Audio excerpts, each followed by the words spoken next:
Hi everyone, welcome to WW Designs. My name is Nikki and today I have a fun little crafty project that needs very few supplies, but it could become a very handy life tool for you. I don't know if you have ever heard of chakras, but there are 7 main ones in our body and they start down the bottom here. This is the base chakra. Then you have the sacral chakra, the solar plexus, the heart chakra, the throat, the third eye, and the crown. Now, these are energy centers. And when you're stressed, when you're tired, when you eat badly, when you're dehydrated, all sorts of fun negative things that we tend to get involved in, your chakras can get blocked. And when they do get blocked, they can actually have a negative effect on how your mind works, on your health, and all sorts of other things. So looking after them is very beneficial. And you can create your own set of affirmation cards, which is one of the really great tools to help open up blocked chakras. So I also have a little handy kit that I made up for you that is available in my Ko-fi shop, and it costs $1 whole. You don't have to purchase this. You can still go ahead and make this project if you want to, but I've just tried to make life a little bit easier for you. So all I've done is I grabbed some cardstock. This was an A4 size sheet which I cut into 4 pieces, so 2 sheets, and the color for the root chakra is represented by red. Okay, the next one, the sacral chakra, represented by orange. And don't panic if everything's not perfectly orange. The colour police aren't going to come after you. It's obvious that's an orange card.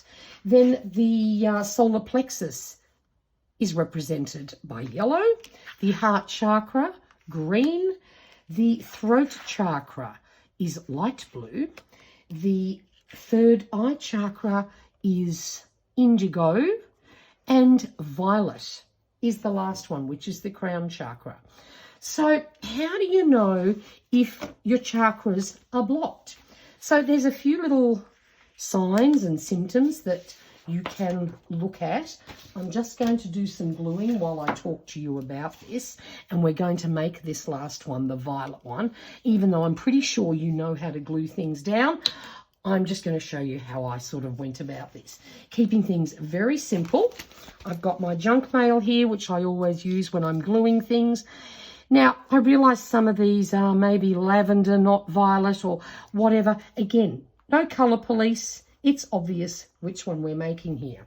So if we start at the base, which is the red one, so the root chakra, when you are feeling insecure, or you're struggling with fear about general life or a particular subject, that can be a major indicator that your root chakra is blocked.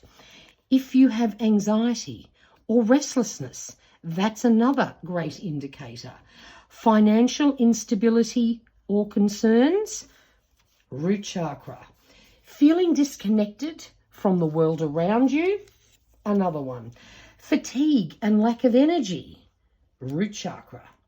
Problems with your legs, your feet, or your lower back, root chakra.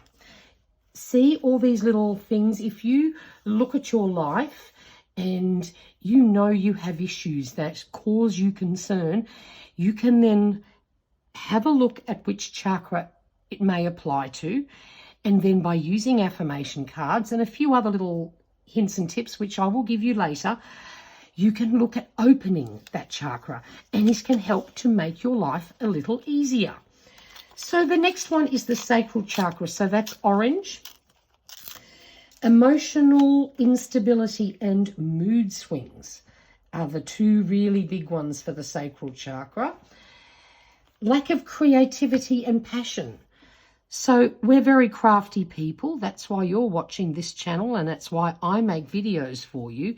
Do you know sometimes when you go, I really want to make something, but Can't think of anything I want to make. That could be a sign that your sacral chakra is blocked. Sexual dysfunction or low libido.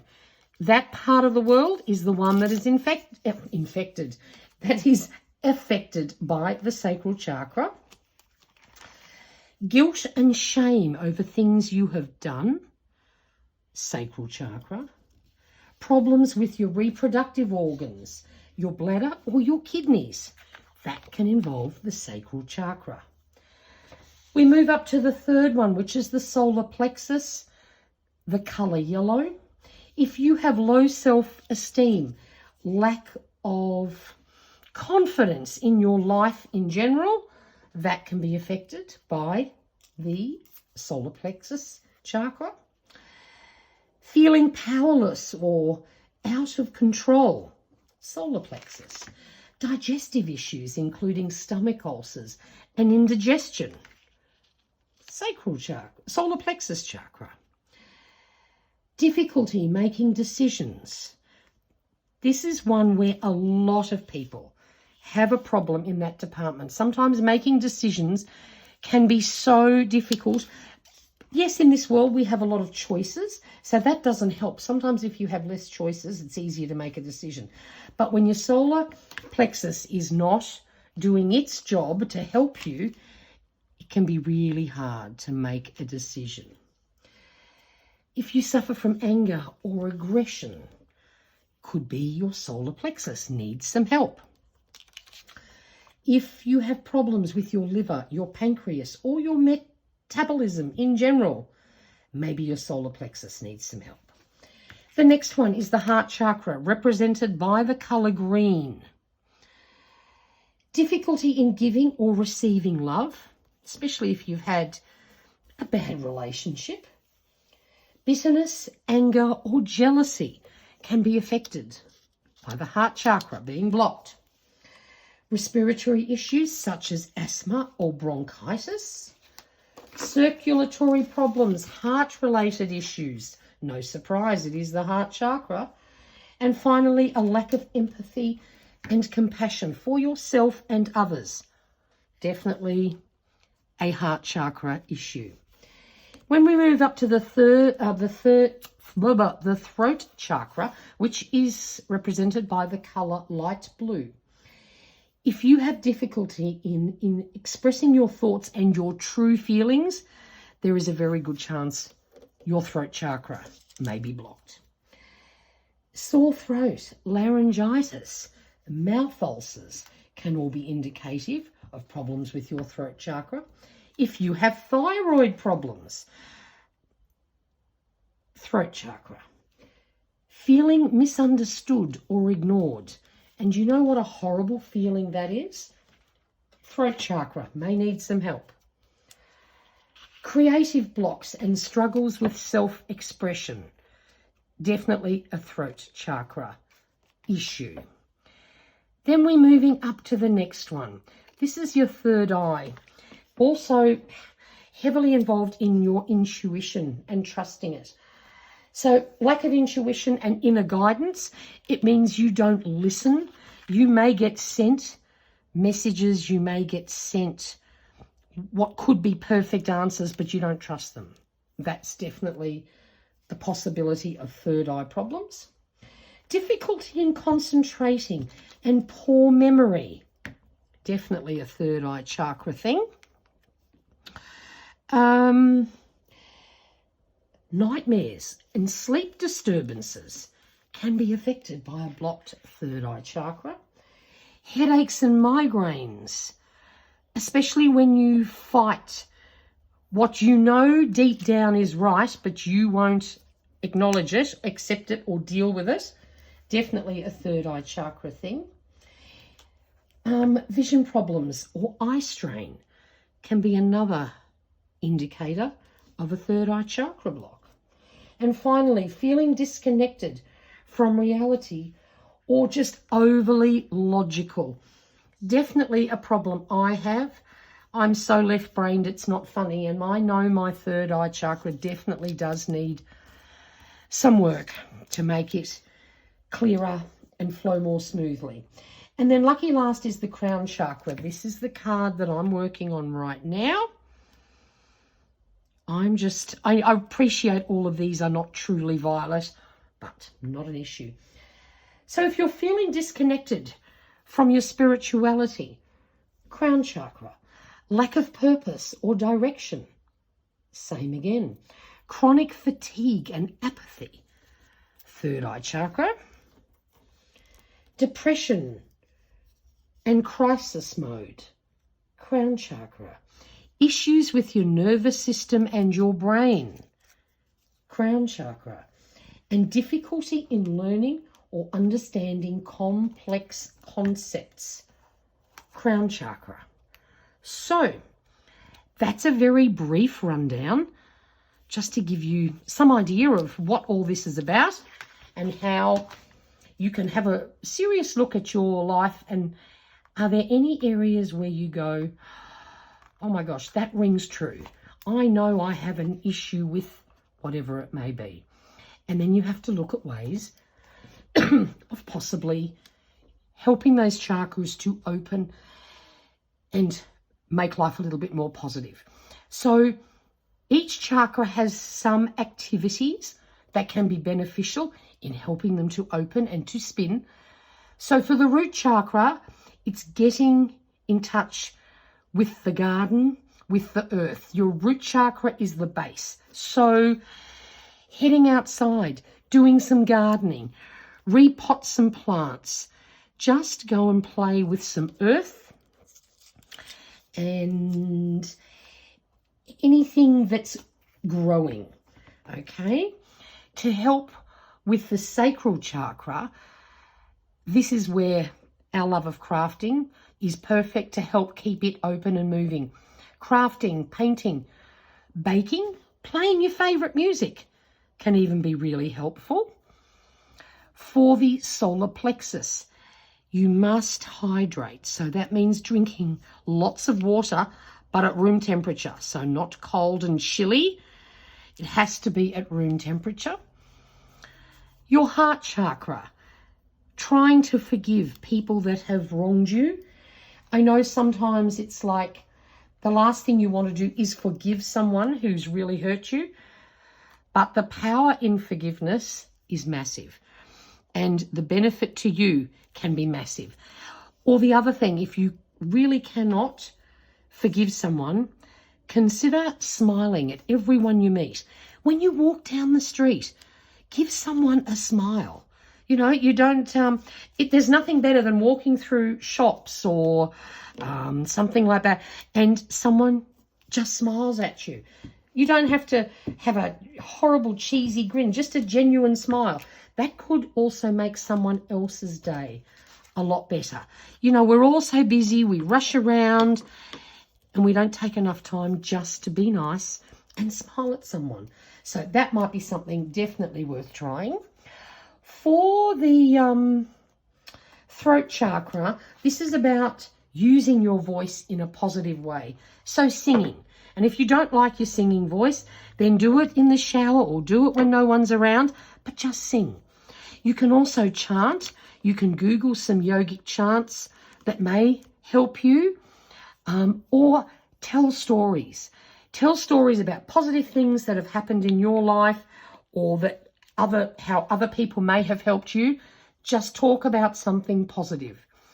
For the third eye chakra, meditation, even though it's something I find very difficult, there are plenty of free guided meditations that you can access to try and help you let go of your logical mind and just relax. And the other one is self-reflection. Just having a look at some of the things that maybe you've done that you're not proud of. That's okay. We all have those. But a bit of self-reflection can sometimes be very beneficial for your third eye. And then finally, for the crown chakra, just get out in nature. Go walking, put your feet on the hard earth without shoes on. Might be hard in the middle of winter, but get out in nature, breathe fresh air, admire beautiful plants, leaves, just admire what nature manages to create for us. And the other thing you can do is to volunteer. okay? Help others. If you are lucky and you have a little bit of spare time and your body works the way it should do, then give some of your time. It's definitely one of the best things you can do. So now that we have all our gorgeous little cards, and this is all taken out of magazines. If you don't have magazines, maybe go through some books and just find colours, okay? And then what we have is a selection of affirmations. So let's say, for example, you know you've got issues in the heart department. Taking a few deep breaths and quietly speaking out these affirmations. You can do them verbally, you can do them in your head. But affirmations are just a great way of stopping the negative chatter and making it more positive. It's a very calming thing to do. And to make your life easy, I've got some appropriate affirmations that go with each chakra. I've also got the little symbol for you and the main code or word for each one. So for the root chakra, I am, and we go through, I feel, I do, I love. So what I think we could do is we're going to cut this up. So for example, I'm going to take the root chakra one, trim this up sort of evenly. Would be nice. And I want to keep the white background because I've got all this beautiful red colour here. And then I'm going to place that somewhere on the card. That way you instantly can go, oh, see, here's my perfectionist tendencies coming out to play. Was too much white on that side. And that way you instantly know which one each card is. And then on the back, you stick down your affirmations. These are plain white. It doesn't matter even if you use some packaging. Maybe glue down your coloured things on the packaging advertising side and you should have a blank background. But even if you don't, if you have some old double-sided cardstock you might want to use up, if you stick the affirmations down, keep the white and then pop them down on the back, they'll stand out beautifully. So there we go. That is a very brief introduction into the wonderful world of chakras and how you can use your love of crafting to create something that actually might make a difference in your life. So if you have any questions, please leave them in the comments box below. I may have left out some important information, but Google will be your friend too. It's not hard to Google information on chakras, and I hope you enjoyed this. It is definitely something a little bit different, but why not craft something that could actually improve your life? I think it's a great idea. So until next time, stay safe and stay healthy, and bye for now.